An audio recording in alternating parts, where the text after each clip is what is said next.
तुम मिट जाओ, मर जाओ, घर बर्बाद कर लो, मगर बीजेपी को रोको, क्योंकि तुम्हारी खबरों के ऊपर हम इख्तिदार का महल तामीर करेंगे। यही तो हो रहा है ना। हमारे ख्वाबों को चूकनाचूर करके कांग्रेस अपने इख्तिदार का महल तामीर करती है। हमारे बच्चों के मुस्तकबिल को बर्बाद करके इख्तिदार पर आते हैं। हमारे बच्चों को जेल में डालकर मुख्यमंत्री और वजीर बन जाते हैं। मुस्लिम इलाकों को पसमानदा रखकर अपने इख्तिदार की महलों को चमकाया जाता है। मेरे अजीज दोस्तों और बुजुर्गों, मेरे गयूर नौजवानों, मेरी जबान से निकलने वाले अल्फाज अगर आपको कड़वी लग रहे हैं तो मुझे माफ करना।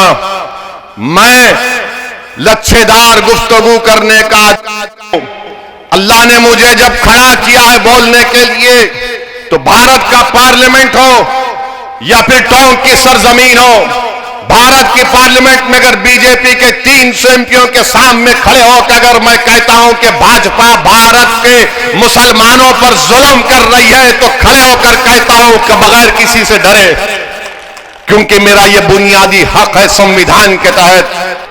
एक कांग्रेस के नेता ने मुझसे कहा था कि ओवैसी, तुम सारे भारत में फिरते हो, मगर मुसलमान तो हमको ही वोट डालेगा, तुम्हारी सभाओं में आएगा, खुश होगा, मगर फिर फिरा के हमको वोट डालेगा।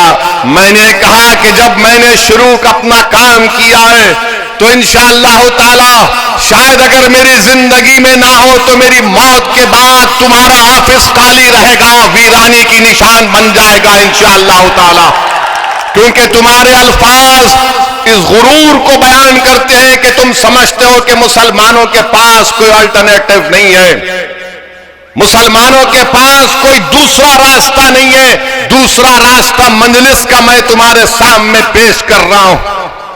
आओ नौजवानों, आओ बुजुर्गों, आओ मेरी मां और बहनों, मजलिस को मजबूत करो तो आपकी अहमियत बढ़ेगी, आपके वोट की अहमियत बढ़ेगी। आप बताइए कि 480 करोड़ यहां पर दिए जाते और बमुश्किल इसमें से भी आधे पैसे नहीं खर्च होंगे। तेलंगाना में 1728 करोड़ रुपये माइनॉरिटीज का बजट है, और फिर अशोक गहलोत ने ऐलान किया, मैं देख रहा था बजट के डॉक्यूमेंट को, क्या कहा उन्होंने इस साल के बजट में कि मैं 3 माइनॉरिटी रेजिडेंशियल स्कूल्स बच्चियों के लिए बनाऊंगा, 6 रेजिडेंशियल स्कूल्स बच्चे और बच्चियों के लिए बनाऊंगा, 6 माइनॉरिटी बच्चियों के हॉस्टल बनाऊंगा और 8 गर्ल्स एंड बॉयज के हॉस्टल बनाऊंगा 125 करोड़ रुपए के। अब यहां से कोई कांग्रेसी मेरी बात सुनेगा तो बोलेगा ओवैसी तुमने क्या किया तेलंगाना में। मैं तेलंगाना का मुख्यमंत्री नहीं हूं, याद रखो, ना मैं मेरा कोई एमएलए मंत्री है। तेलंगाना में मजलिस ने क्या किया, मजलिस ने वहां की सरकार को मजबूर किया और वहां पर 204 रेजिडेंशियल स्कूल हमने कायम किए।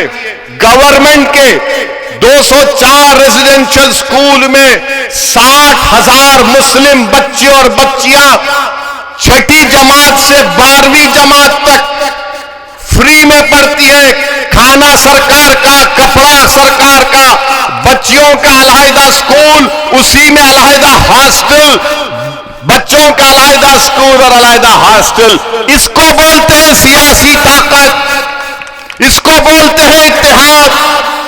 आप भी कर सकते हैं, ये मेरे पास कोई जादू की छड़ी नहीं है। जादूगर तो ये लोग हैं जो जादू करके आपका वोट हासिल कर लेते हैं, मगर आपको बयान कर रहा हूं। बताइए, आज आप बजट में कहते हैं हमने कर कर दिखाया। क्या कह रहे हैं कि 3 रेजिडेंशियल स्कूल बच्चों के बनाएंगे। तेलंगाना में 204 है, मजलिस के सिर्फ 7 एमएलए हैं। अगर यहां पर तुम्हारे मजलिस के 7 एमएलए जीत जाएंगे तो मैं वादा कर रहा हूं इंशाअल्लाह ताला 5 साल में कम से कम 20,000 मुसलमान बच्चे और बच्चियां गवर्नमेंट के स्कूलों में पढ़ेंगे, तालीम याफ्ता बनेंगे और देश को, राजस्थान को मजबूत करेंगे। मगर यहां पर मुख्यमंत्री कांग्रेस के बड़ा बड़ा ऐलान कर रहे हैं कि मैं ऐसा किया। अच्छा, इनसे ये पूछना चाहते हैं हम, पिछले साल आपने ऐलान किया था, पिछले साल के बजट में सचिन पायलट यहां के आपके एमएलए हैं और गहलोत साहब मुख्यमंत्री हैं, आपने कहा था कि 7 रेजिडेंशियल स्कूल बनाए जाएंगे चूरू, सवाई में, सवाई माधोपुर में, नागौर में, अलवर में, जैसलमेर में 180 करोड़ की लागत से। अरे वो जमीन दिखा दो मुझे जहां पर काम शुरू होने वाला है, वो जमीन दिखा दो मुझे जहां पर काम तुम शुरू करने वाले थे। कितना झूठ बोलोगे मुसलमानों को, कितना झूठ बोलोगे मुसलमानों को। और फिर क्या ऐलान किया गया था? ऐलान यह भी किया गया था कि 3 बच्चियों के हॉस्टल बनाए जाएंगे गंगानगर में, भिलवाड़ा में, अजमेर में, बच्चों के लिए नागौर में, सवाई माधोपुर में, भरतपुर में, अलवर में 20 करोड़ से बनाए जाएंगे। कहां बना रहे हो? जमीन बता दो हमको, बताओ कहां पर है। मदरसों में 500 मदरसों में स्मार्ट क्लासरूम बनाया जाएगा, कहां बनाया आपने? मेरे अजीज दोस्तों और बुजुर्गों, इसीलिए हम आपसे कह रहे हैं कि मजलिस को मजबूत करिए। मजलिस इत्तेहादुल मुस्लिमीन आपकी जमात है। अगर आप मजलिस को मजबूत नहीं करेंगे तो याद रखिए आपका इसी तरह एक्सप्लॉयटेशन होगा, इसी तरह आपका इस्तेसाल किया जाएगा। इस इस्तेसाल से बचिए। यकीनन बीजेपी को हराना, कौन नहीं चाहता कि बीजेपी को हराए?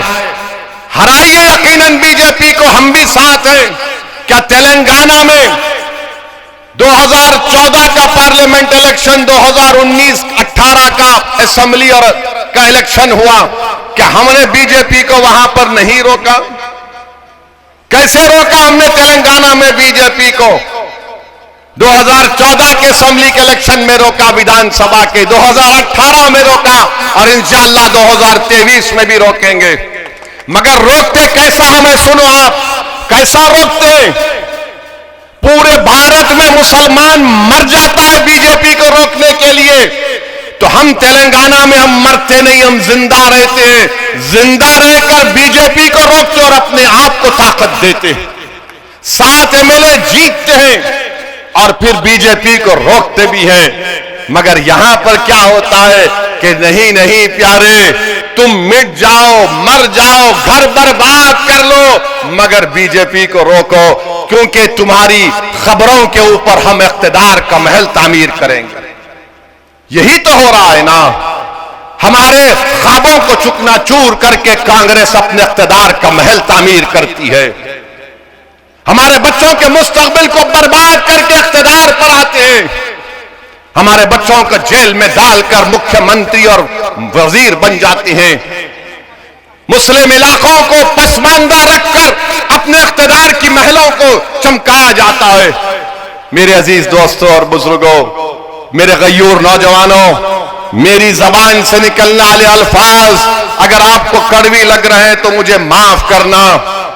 मैं लच्छेदार गुफ्तगू करने का, अल्लाह ने मुझे जब खड़ा किया है बोलने के लिए, तो भारत का पार्लियामेंट हो या फिर टोंक की सरजमीन हो, भारत की पार्लियामेंट में अगर बीजेपी के 300 एमपियों के सामने खड़े होकर अगर मैं कहता हूं कि भाजपा भारत के मुसलमानों पर जुल्म कर रही है, तो खड़े होकर कहता हूं कि बगैर किसी से डरे, क्योंकि मेरा यह बुनियादी हक है संविधान के तहत